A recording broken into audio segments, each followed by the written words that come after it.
एक गृहिणी वो रोजाना की तरह आज फिर ईश्वर का नाम लेकर उठी थी। किचन में आई और चूल्हे पर चाय का पानी चढ़ाया, फिर बच्चों को नींद से जगाया ताकि वे स्कूल के लिए तैयार हो सकें। कुछ ही पलों में वो अपने सास ससुर को चाय देकर आई, फिर बच्चों का नाश्ता तैयार किया और इस बीच उसने बच्चों को ड्रेस भी पहनाई। फिर बच्चों को नाश्ता कराया। पति के लिए दोपहर का टिफिन बनाना भी जरूरी था। इस बीच स्कूल का रिक्शा आ गया और वो बच्चों को रिक्शा तक छोड़ने चली गई। वापस आकर पति का टिफिन बनाया और फिर मेज से जूठे बर्तन इकट्ठा किए। इस बीच पतिदेव की आवाज़ आई कि मेरे कपड़े निकाल दो। उनको ऑफिस जाने के लिए कपड़े निकाल कर दिए।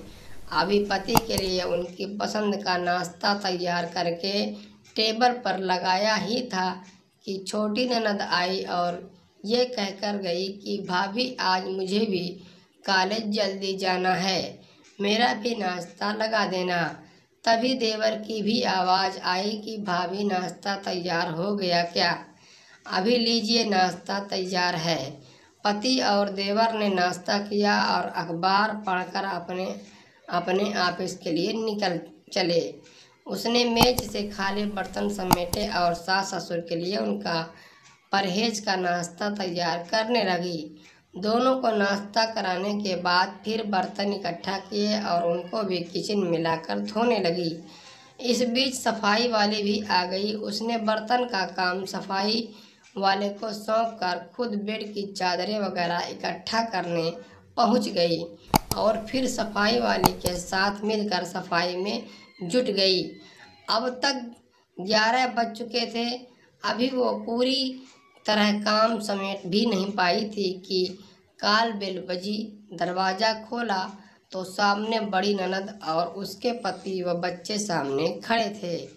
उसने खुशी खुशी सभी को आदर के साथ घर में बुलाया और उनसे बात करते करते उनके आने से हुई खुशी का इजहार करती रही। ननद की फरमाइश के मुताबिक नाश्ता तैयार करने के बाद अभी वो ननद के पास बैठी ही थी कि सास की आवाज़ आई कि बहू खाने का क्या प्रोग्राम है। उसने घड़ी पर नज़र डाली तो 12 बज रहे थे। उसकी फिक्र बढ़ गई। वो जल्दी से फ्रिज की तरफ लग गई और सब्जी निकाली और फिर से दोपहर के खाने की तैयारी में जुट गई। खाना बनाते बनाते अब दोपहर का 2 बज रहे थे। बच्चे स्कूल से आने वाले थे। 2 बच्चे आ गए। उसने जल्दी जल्दी बच्चों की ड्रेस उतारी और उनका मुंह हाथ धुलवा कर उनको खाना खिलाया।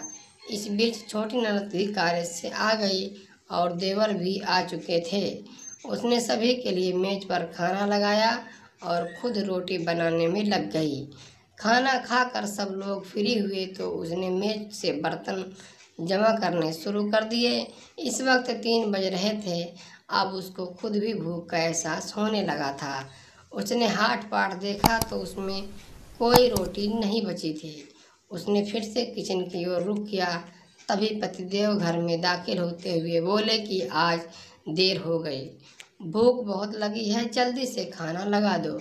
उसने जल्दी जल्दी पति के लिए खाना बनाया और मेज पर खाना लगाकर पति को किचन से गर्म रोटी बनाकर लाकर देने लगी।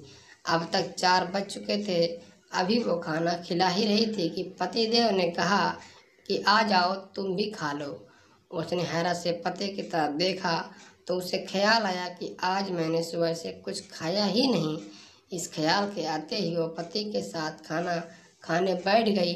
अभी पहला निवाला उसने मुंह में डाला ही था कि आंखों से आंसू निकल आए। पति देव ने उसके आंसू देखे तो फौरन पूछा कि तुम क्यों रो रही हो।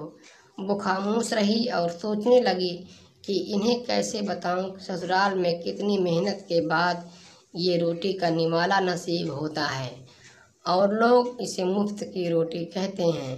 पति के बार बार पूछने पर उसने सिर्फ इतना कहा कि कुछ नहीं, बस ऐसे ही आंसू आ गए। पति मुस्कुराए और बोले कि तुम औरतें भी बड़ी बेवकूफ़ होती हो, बिना वजह रोना शुरू कर देती हो। आप इसे शेयर नहीं करेंगे? अगर आपको भी लगता है कि गृहिणी मुफ्त की रोटियां तोड़ती है सभी गृहिणियों को सादर